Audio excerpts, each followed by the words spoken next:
Wrestling fans, I'm Dan Marty. And I'm John Cena Sr.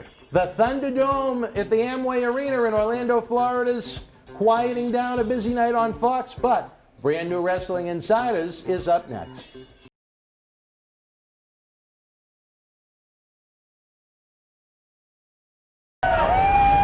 This is Mick Foley. This is Harley Race. This is Shelton Benjamin. This is Mr. Wonderful Paul Orndorff. This is the Monster Abyss. And this is Daniel Bryan. This is JBL, and you're watching the MWF. Be there live.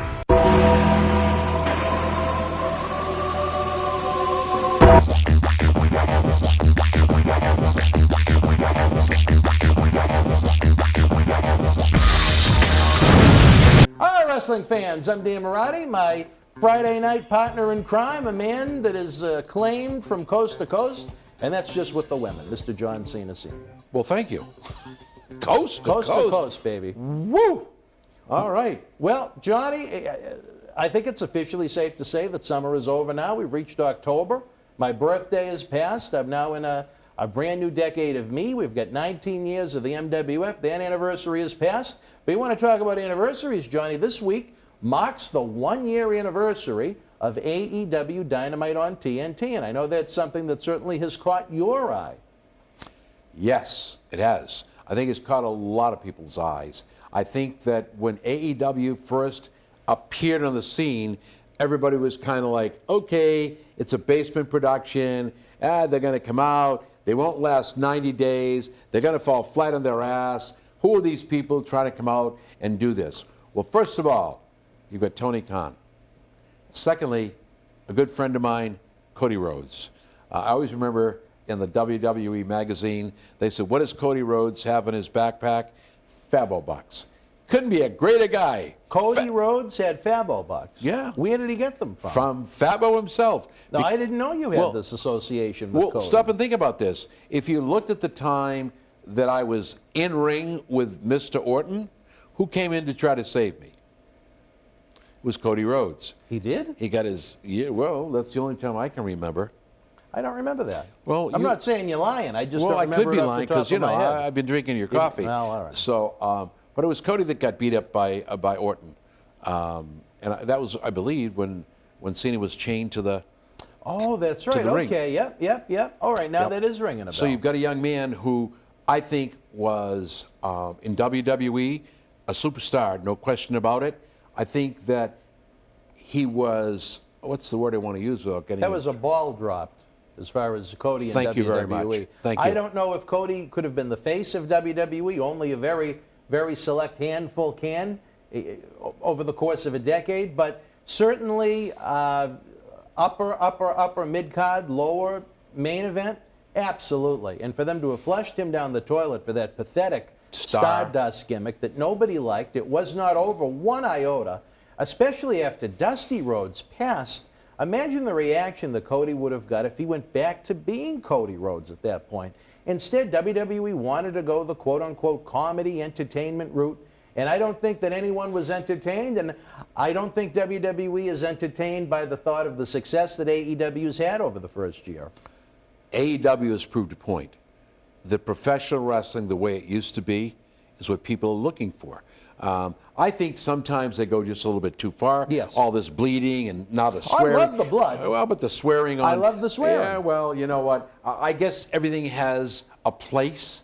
But I think AEW is a good product. I like the product.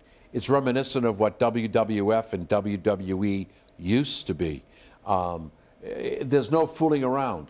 You've got a champion that's a champion. It's almost believable at some point. They haven't dropped the title in 15 days. Jericho's doing, and I think the world of Jericho, another Fabo prop aficionado, but Jericho's doing a great job of playing this heel, of doing this job. I've seen a couple spots on there where shouldn't have been played that way, when they went into the lobby, when he was up in the booth, the seats, eating popcorn. Could have been done a lot better, but I'll tell you what, they're really doing a great job putting over professional entertainment wrestling. You really enjoy watching it. Not that I don't enjoy watching WWE, but I don't flick. I don't go back and forth. I stick with it. I usually, on Wednesday night, I'll watch much more of AEW Dynamite as opposed to NXT. My main quorum with NXT, which I also think is a great show, there's a couple of them. I think when Mauro Ranallo was the lead announcer, he'd scream nonstop for 2 hours, which when you scream for 2 hours, you lose the impact of the big moments you're trying to get over as something special. I think Beth Phoenix's commentary does not belong on national television with her pre-read lines and the oohs and the ahs and the, it's just, for me, as someone that just enjoys a wrestling program, I just don't like phony, forced commentary. And one thing about AEW, I think they have the best broadcast team in the business. I would agree with that. JR, Oh, Tony Schiavone, Taz when he's out there, Excalibur, the guy in the mask. I'm not a huge fan of the mask on a commentator, but that's just one man's opinion. well, now that Taz has got Brian Cage, you're going to see him play both sides of the fence. Yeah. I think he's done a lot for Cage. Yeah. Cage has done a lot for AEW. Yeah. They underrated that guy in Lucha Underground, obviously. Right. You're Oh, knocking listen, over Sheiky, baby. That's all right. He's my friend. You know, Cost you 10 grand. I'm a friend, and I really enjoy WWE. I enjoy AEW. I just think at this stage of the game, AEW might have the edge, unless the writing changes with WWE and they go back to what. I don't know if it's all Vince, because I can't believe it's all Vince. He's got a great mind for this business. And I'm looking at what I see, and I'm going, I don't know about this. Well, when you say AEW has the edge, Johnny, I'm going to be kind of point blank with you about this. What do you think AEW has the edge in, out of curiosity? I think they have the edge in believability, in production, in talent. They've got a lot of good talent. Their talent is hungry, so to speak, so they want to make sure it's good. I'm sure they're not paying the younger guys or women coming in millions, but they're paying them to perform, and the young men and women are hungry. They want to go over. They want to do this. They want to do that. I don't know how the locker room there is. I don't know how it is to work for them versus, Triple H or work for Vince. I just think it's a whole different environment that's been created. Now, I don't know if you saw it, fans have been saying, oh, look, now NXT wants to go to Tuesday nights. They want to I don't believe that for a second. Well, I think it's a lot of bullshit. I agree with you. I'll be right up front with you. I hate to use that on... Sure, no, that's fine. The reason NXT on USA was created was to counterpunch AEW. If AEW was on Tuesday night on TNT, USA would have NXT on Tuesday night at 8 o'clock. Absolutely correct. Absolutely correct. And so I think that somebody's out there putting out stuff that's not factual. I think people took a Chris Jericho remark and made their own story out of it, with Jericho saying NXT would be better off on Tuesday night since they lose the quote-unquote ratings battle each week, even though, while AEW usually does best NXT 80% of the time, it's still relatively close. It's not like one is being squashed over the other. My problem with AEW is this, Johnny. I think each week when I watch it, again, they have the best commentary team in the business, which gives it the best credibility in the business. When you have those phony, fake-sounding commentators, and that's not a knock completely against the voices on other shows. Sometimes they're being produced in certain styles that the fans might not enjoy, but for my ears that enjoy watching a wrestling product, I like AEW's commentary team the most. I find each week on that show, you usually have one or two really, really good matches, and then you do find some things that I don't think belong on a national wrestling television show. I think you have a lot of green talent on there that needs more work than one TV taping a week. I don't know whether that means house shows. I don't know whether that means they work more independent shows once life comes back to normal after COVID. But there's a lot of talent there that I think has great potential. I just don't think they're there yet to be on national TV each week. I agree with you. And I think that's the whole purpose of NXT. You see, they're getting that extra boost before they hit the big time. Right. So And it helps. That's exactly right. And I think that if we didn't have this COVID situation, I think you'd have seen those green people. And by the way, Anthony Green, we should give him kudos for getting his signing with WWE as the retro man, Anthony Green. Heck of a guy. I enjoyed working with that kid. But anyway, back to what we were saying, I think if we didn't have all this, you probably would see AEW be doing more live shows, perhaps having an offshoot where these people could go in under certain auspices to work for some independent wrestling shows. No question in my mind, that helps create well-rounded talent. And so that might be a disadvantage. But I have to agree with you that to put those people in that position and look at that and go, maybe we don't put them on next week.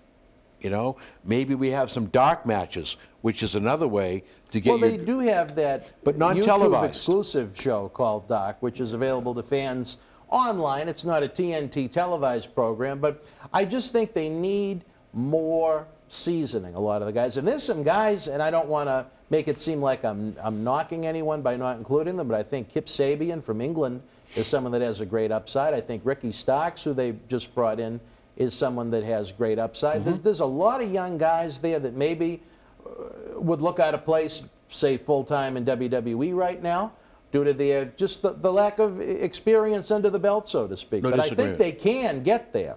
I think they can. I think they will get there. And I think it's great that TNT has shown such an investment in the AEW product, not only extending their contract several years for AEW to continue to air on TNT, but to add another primetime show. My only worry about the primetime show, a second one, is going to be, will it lead to overexposure like Raw and SmackDown did when SmackDown first came on the scene back in 1999? Will it mean that AEW is going to try and grow two separate rosters where you have such limitations in some cases, again, with guys that I don't know if they're necessarily ready to be on primetime national television each and every week? Would you have enough talent for two promotions of it? So I think it's going to be very interesting to see how AEW presents a second weekly televised show. I think you're going to have your NXT AEW and your AEW show. And maybe that's the way to go. That might be the way to go, but again, I hate to say this, Triple H's dream has proven that you can take people and turn them into pro wrestlers. Kudos to him. But I think people are going, NXT, the shows sell out. Well, and don't take this the wrong way, but if I had the money that they had, you and I would put on an indie show that would blow everybody away, and we'd probably be on the same level as NXT. Sure. So all I'm saying basically is that if I were AEW, that would be the way I'd be looking at it. You'd be able to give some exposure to the greens, the women and the men, and then you'd have you're going to move to the prime time. And that's how it works with NXT, here to there. And then back. Notice some go back. Yeah. So I think that's important. I think AEW needs to look at that. I think you hit the nail on that. Funny enough, where we've been discussing the 9th annual Paul Bearer Holiday Headlocks Toy Drive, Johnny, where we're going to be having some great superstars coming into the studio, some cyber autograph signings for fans around the world, some great interviews. I know some fans have requested some AEW talent to come in. Wouldn't that be interesting? I know I wouldn't want to ruffle the feathers of any of our friends in Stamford, but sometimes we have to listen to what the fans want. If they'd like to get to know some AEW guys a little better in this studio, I think it might be fun. I can't speak for one of the greatest guys, who's Vince McMahon. I can't speak for him or Paul Levesque or Stephanie McMahon. All I can say is this, that by not allowing two furniture stores in the same street says an awful lot about that one owner. And I don't think that in their position or AEW's position, I don't think it would be looked at as us, Boston Wrestling, whatever, trying to overshoot one for the other. I think that the diversity of the program is essential. And you're not saying, okay, we're done. It's a diverse situation any more than you would bring somebody in from New Japan Pro or, when they were going strong, Lucha Underground. Well, look at some of the interesting interactions we've had over the years with some of the TNA talent when they were a stronger brand coming into the Millennium Wrestling Federation, Boston Wrestling. I remember you got a couple of pretty stern phone calls at one point from some internet reports that you were trying to recruit and sign these TNA talents. Or that I was going to TNA. That was another one. That's right, yeah. Yes. You got a call from a movie set, if I remember right. I got not only from there, I got a call from somebody else wanting to know if I was going to. Oh my God! I tell you. I have no. Look, my allegiance is to the WWE. There's no question about it. The WWF. I don't deny that. I don't hide that. And the same here too. I mean, look at our set. But at the same time, you've got to be diverse. You've got to go into this with an open mind.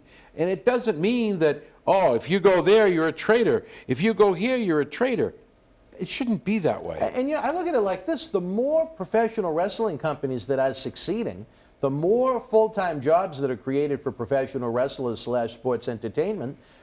There's more talent for WWE to bring in that is fresh and that is over. I mean, if you had a far more successful Impact Wrestling right now, there's more talent you could select as free agents. As AEW continues to grow, look, AEW has a lot of money. They're well funded by Tony Khan and now TNT, but they don't have the wrestling capital that WWE has. I think that's very fair to say. More great talent WWE could bring into their brand as time goes on. Ring of Honor, even though they've kind of reached, I think it's kind of a stale product right now, Yep. but you know, if they could continue to climb the ladder and maybe be a little bit more successful than they are right now once live audiences come back, there is yet another promotion you could bring in great talent. From New Japan, you know, Shinsuke Nakamura was a great catch for them, as were, well, maybe they weren't utilized the best, but Gallows and Anderson were plucked away by New Japan into WWE. So the more great wrestling companies there are, the better it is for everybody, not just wrestling fans,